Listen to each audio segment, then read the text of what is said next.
Se você tem coragem de perguntar, eu tenho coragem de responder. Olha essa daqui. Um casamento sendo os dois cristãos pode usar brinquedos para apimentar a relação? E agora, pode ou não pode? Queria pedir para você curtir o vídeo, compartilhar o vídeo.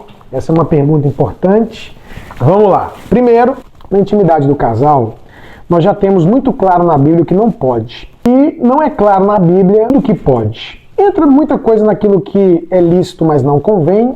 E vamos diretamente aqui no usar brinquedos para apimentar a relação. Na minha opinião, e se a Bíblia não é clara, tudo vai ser opinião, né? Não vai ser nada. A Bíblia diz, a Bíblia não fala sobre brinquedos, não tem nem como ter essa situação. Então, na minha opinião, depende do brinquedo.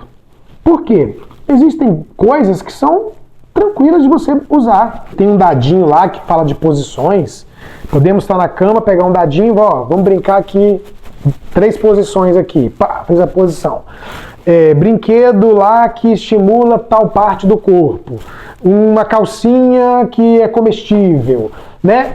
Qual o problema nisso? Sinceramente, eu não vejo problema nisso. Agora, eu, particularmente, na minha opinião, jamais usaria um vibrador na minha mulher. Por quê, pastor? Porque depois a minha mulher acostuma com vibrador. Um trem gigante, que não amolece, que treme, que nunca para. Como é que eu vou depois concorrer com um negócio desse? Não quero nem que a minha mulher saiba que existe um trem desse, né? Nem que ela veja isso, nem que ela experimente isso. Então eu acho muita coragem você usar um negócio desse. Agora, pastor, mas eu quero, não tem problema com isso. Até isso eu não posso dizer para você, não pode. Na minha opinião, não deveria, mas eu não vou dizer que não posso. Então, os brinquedinhos para apimentar a relação, não vejo problema. Não sou a favor de pornografia juntos ou separado, não sou a favor de pensar em outra pessoa. Eu tô falando isso aqui, eu nem quero falar porque parece que é absurdo, tão absurdo, mas tem tanta gente fazendo isso, colocar uma terceira, fico propondo, vamos colocar uma terceira pessoa, tá muito comum isso no meio dos crentes também, impressionante o nível que chega a coisa. É por isso que eu falo, a gente às vezes fica dizendo não pra coisa que não tem problema, e aí o povo tá achando normal um absurdo.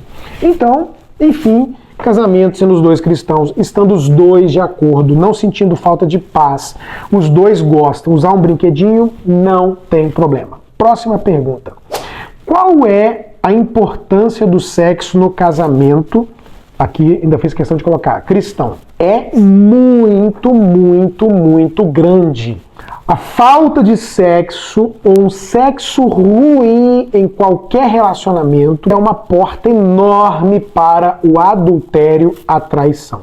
A Bíblia diz que nós devemos entender que depois de casados nosso corpo não é mais nosso, não devemos negar sexo um para o outro, 1 Coríntios, a Bíblia diz claramente. E ela diz, não vos priveis um ao outro, exceto por mútuo consentimento, por algum tempo, para vos dedicar à oração. E olha o que Paulo diz, e novamente vos ajuntardes sexualmente, para que o diabo não entre nesse casamento. Deus está falando claramente, a Bíblia, que a falta de satisfação sexual pode abrir uma brecha, uma porta para o diabo. Então, a falta de sexo num relacionamento cristão pode ser a causa da destruição desse casamento, dessa família. Uma família, um casal satisfeito sexualmente, não é uma garantia 100% de que não haverá traição, porque envolve outras questões, né? Não só a satisfação sexual. Mas eu posso garantir para você que uma pessoa de Deus, uma pessoa séria,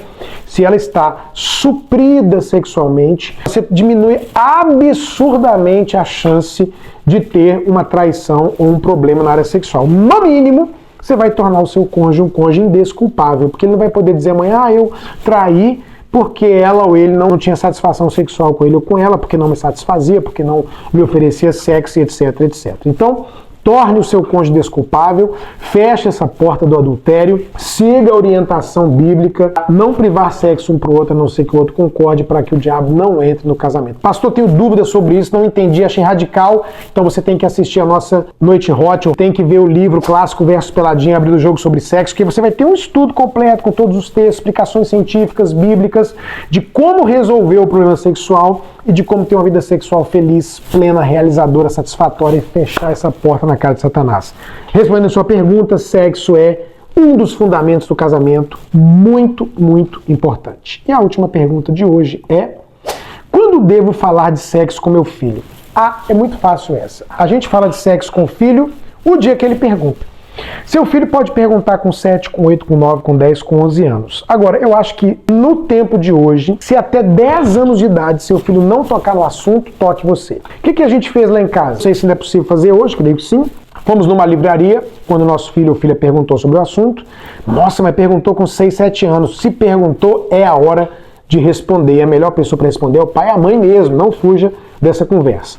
Fomos numa livraria, compramos um livro sobre sexo com gravuras infantil, arrancamos a página que fala pornografia, talvez hoje tenha que arrancar outras páginas, e deixamos ali a base da fisiologia, da explicação. Sentamos, eu, minha esposa e a filha, minha esposa e o filho, cada um dos nossos filhos passou por esse processo, falamos: olha, é assim que acontece, assim é o homem, assim é a mulher, esse é o órgão do homem, esse é o órgão da mulher, o homem que se apaixona, ama, e se torna casamento, e aí ele se junta e tem a figurinha, uma figurinha não pornográfica, mas uma figurinha ilustrativa, uma figurinha educativa, uma figurinha própria para aquela faixa etária. E a gente explicou ali bem naturalmente, sem deixar uma coisa pesada, tabu.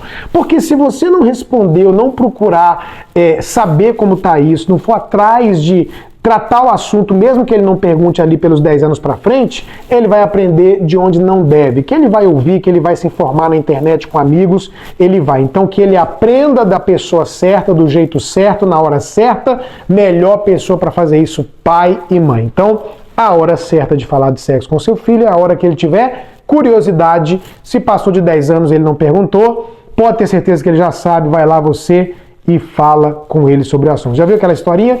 O pai chegou pro filho, falou: filho, eu queria ter uma conversa com você sobre sexo. O pai sentou, o filho falou: pois não, pai, o que você quer saber? Então, a meninada tá sabendo muito, tá ouvindo o que deve, o que não deve, de onde não deve, procure saber sobre isso. Por favor, curta, compartilhe esse vídeo, não custa nada você curtir para nós, curte esse videozinho, que Deus te abençoe, te dê sabedoria, vitória na sua família, e continue firme aqui no YouTube, porque tem mais e mais perguntas sendo feitas. Faça sua pergunta lá no Instagram, porque se você tem coragem de perguntar, eu tenho coragem de responder.